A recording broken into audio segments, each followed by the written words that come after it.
Hey guys, Bill coming back at you again with another video. Today we're going to be checking out these gorgeous Georgia pies. We'll also be taking a look at the tent that I have set up to do a comparison grow using the new Mars Hydro ADLITE Supplemental Lights.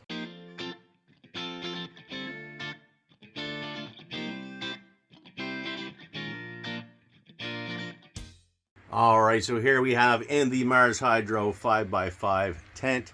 First time running this tent, and we're growing these Georgia pies under the Mars Hydro FC6500 Smart Light. It's all run off the app on my phone, the timer and everything. It works great. Here we have the Georgia pies. First off though, real quick, I want to give a shout out to this oscillating fan. We've been running this for about 3 weeks in here, and it's super powerful and it's also super quiet.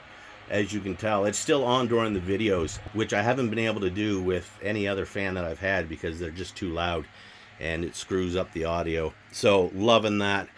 Let's take a look here. I'm going to back up, see if I can get all these Georgia pies into frame here. Now these are doing amazing. Now these are also being grown in the Air Cube ebb and flow grow system, which has been working out so well. So little maintenance done by me. I basically fill the res once a week and add my nutrients, and the system does everything else on its own. So really easy. The plants obviously are loving it. It's a jungle in here. And also one thing that's kind of strange with this grow is I just flipped the lights on these not even quite 7 weeks, almost 7 weeks ago, and the tops are done. I know, that just seems a little strange to me. The trichomes are pretty much all cloudy with just a small speckling of amber in there. And I was really surprised when I seen that in my loop the other day. And although I can't get super close with this video here, I did take a couple of camera shots, so I'll put them up here now. And we can see here, look at all the cloudy trichomes. I'm not seeing much for clear at all. Just a few ambers speckled here and there, but the rest of it is good to go. As we know, the cloudy trichomes are where the cannabinoids and terpenes are at their peak. So we don't want to go too far beyond that, but we want to make sure that we don't have any clear. So we usually try to get a little bit of amber. Usually once the amber starts, most of the rest of it is ready to go. Now, I'm not going to harvest this week. I'm going to wait one more week, and that will allow some of the lower stuff to mature up a little bit. And once we do that, so next week, we will be doing a partial harvest in here. So we'll be taking off all these top buds. We'll be chopping these and hanging them, and then we'll leave the lower bottom to finish up for another week, because there's plenty of buds down here that really could use a little bit of extra light to help mature them up and finish them up. So we'll definitely let them do that. We could harvest it all right now, but the bottom ones just won't be quite mature yet. So that's what we're going to do next week. Did get a little bit of foxtailing going on here. We can see just a little bit. Some a little bit worse than others. You can see a few on that one there. That's just where the calyxes split open and start to build on top of themselves and throw out more hairs. It's not too bad at all. Nothing that I'm really worried about, but I probably caused that myself by having just maybe a little bit too much power on them, just a little bit too much light. I did have the light down quite close. They were getting about 900 power. Then I added the Mars Hydro ADLITE Supplemental Deep Red Light for a while, and that was adding more power. That with the side light that I had here, with the extra heat and the extra light, was maybe just a little bit too much. So I've backed off the light just a little bit here. And I did take off the deep red because I'll show you that one in a minute, because I have the tent set up to do the comparison grow. But yeah, we'll let these finish up for another week, chop half of it down and leave the other half for another week or so. So speaking of the ADLITE Supplemental Lights by Mars Hydro, let's go take a look at the other tent that I have set up for that comparison grow. Now I do have a couple of clones here, and I will be putting them into their pots next week. Now these are called Blue Razzicles. Now I got these clones from a buddy of mine, Julian. Now he also has a Facebook page and also a YouTube channel. So I'm going to put a link down in the description section. So if you want to, please go check out Julian. East Coast Grow Tents is his YouTube channel. And show him some love and tell him Bill sent you. He supplied us with these couple of clones here, and they look really good. He's been growing them out for a few years, and he's really proud of his mother plant. And I'm really excited to be growing these out. So thanks a lot, Julian. I really appreciate that.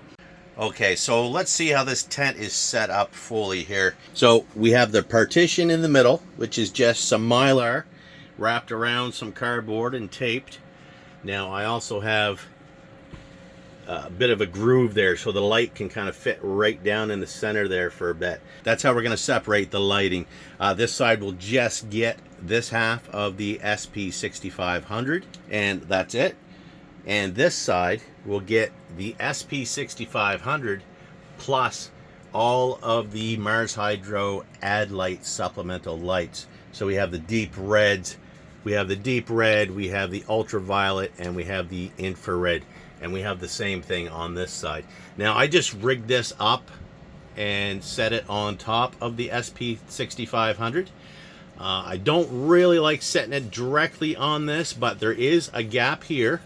There's a gap underneath so airflow can get around. And it's also, the fins are open around all sides. So I don't think it'll be an issue as far as overheating the main light. And I think it'll work out fine. I have new fans on either side, so they'll both be getting the same amount of airflow. I have a little gap underneath here. I didn't go directly down to the floor. That way the exhaust can pull air from the entire tent up here and crossways down through the bottom, so that both sides are getting the same amount of air exchange as well. I do have a power bar coming in to fix up all the plugs, and so I can get my timers in and all that. That'll be all hooked up next week. And we'll also have these clones. We'll transplant those next week into their 5-gallon final pots, and we'll get this going. Well, I'm also planning on using the Mars Hydro drip system for feeding, so they'll be getting the same exact feed. Just trying to keep everything as even as we can, with the only difference being the single SP6500 and the 6500 with the ADLITEs on this side. Now what I can do here is I will turn off the main light and plug in the supplemental lights just to see how they look without the main light on. Let's try that. Okay, so here we have the side with the ADLITEs. Let's take a look here underneath the hood. We have the closest to the top there is the deep reds. In the center is the ultraviolet, and closest to the light is the infrared. Each one will be on its own timer because we only want them on for certain periods during the day. And yeah, we can see, I don't know if you can see it or not, but these vents down here and the white styrofoam and these stickers on that pump down there, these are all, for me in person, all glowing purple, like you're using a black light, which is UV. So definitely has a little bit of power to it. I know it's not picking it up quite as well in the video, but very interesting. Let's go to the other side now. I do know that this camera is going to try to make up for the lack of light over there, because it is kind of dark. We can see just in the corner of the video there right now, we can see how dark it is over there, even though the door is wide open and there's lights on behind me. We can see how dark it is. As soon as I put the camera over there, I'm pretty sure it's gonna adjust for the lighting. So there we have it, and it did, obviously. So in here, even though it's quite dark in real life, it's still showing quite a bit of pink, trying to make up. It's picking up all the pink that it's seeing down here and reflecting that onto everything. But in person, it is actually pretty dark in here. I see just a tiny bit of red on the back wall here, which is just a reflection off of the tents and the light that's shining out of here and shining into there. But once the door is closed, we will lose most of that. If we do get a tiny bit, it's going to be a reflection of a reflection, and I'm not even concerned about that in the least. The little bit that's down there in the bottom as well, I'm not worried about that. That's going to be reflective light, and very little, if any, is actually going to hit the plant, especially when the plant is transplanted and up here. Then that light down there is not even going to influence it at all, I don't believe. And I think we're pretty close here to what we need. So there we have the light back on. Yeah, I'm pretty excited to get this grow started, see how these ADLITEs do. So there's a look at the setup. Let me know what you think. If there's anything I can tweak any certain way, just let me know in the comments what you think. All right, guys, so that's it for this week. I want to thank Mars Hydro for sponsoring the show. If anybody's interested in any of Mars Hydro's products, whether it be their lights, tents, the new ADLITEs, their new iFresh exhaust fans, their circulating fans, whatever it is, I will leave links down in the description, so you can feel free to check that out. If you order from Mars Hydro's main page, you can also use code BWARD, and that will save you a little bit at checkout. Also, the Air Cube system, which has worked out fantastic for this grow. If you're interested in checking that out, check out growace.com. I'll have a link down below for that as well. And you can use my code BillWard for that and save yourself 5% off any of the Air Cube grow systems. All right, guys, thanks for watching. Like, share, subscribe, leave a comment down below, and we'll see you on the next one. Happy growing.